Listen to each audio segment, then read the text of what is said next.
You know, for you to hear it, to consider it, do they just send them to you? Is that how does that? Yeah. It literally is. That's easy. It's like there's a dedicated person in our office. Her name is Alexa. Just send it there.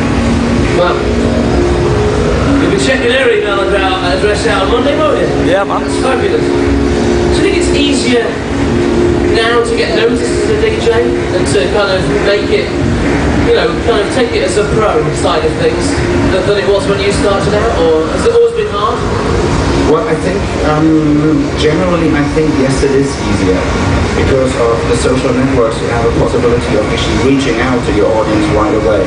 Obviously, we didn't have that in the beginning, and also, you can send a track that you have done to your favorite DJ. I couldn't have gone up to Marshall Jefferson and say, hey, listen, you know, that wouldn't have worked. And so it's much easier.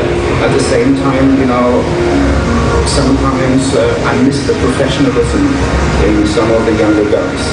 You know, it's, you know, they wonder, like, why can't we break through big time? And I say, well, it's a 24/7 job, and you're only doing it 3 days a week.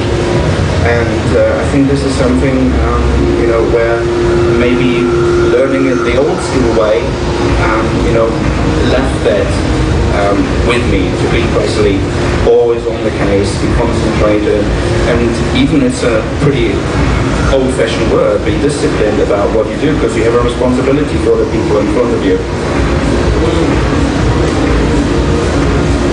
Going back a little bit earlier, we chatted about your biggest gig. When you were changing from the clubs to the arenas and so on and so forth, how did that come about? How did you manage to take a DJ from being a club to doing what a, you know, I mean, essentially what bands and, you know, Madonna did? You know, and you've taken arenas now for DJs. Well, you know, the thing is, electronic music developed from a small subculture into the biggest youth culture in the world, and obviously the numbers grew.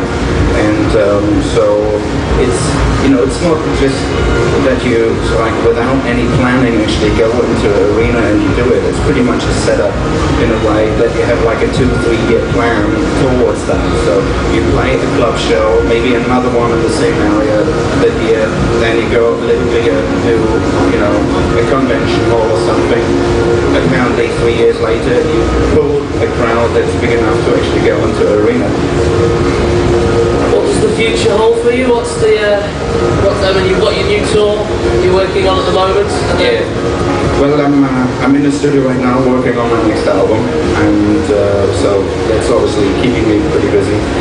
And beside of this, yeah, it's all about touring. And it's like, if I look a little further, you know, I just hope that I can sort of make my living by working with music and making music till I retire at one point. I think we're all here because we love it, don't we? Oh yeah. You just came from Paul here that, you know, he's in the industry because it's what you love, it's what you do. I mean, I think you really have to love it. That's the only way how you be authentic. Ladies and gentlemen, Mr. Paul Van Dyk.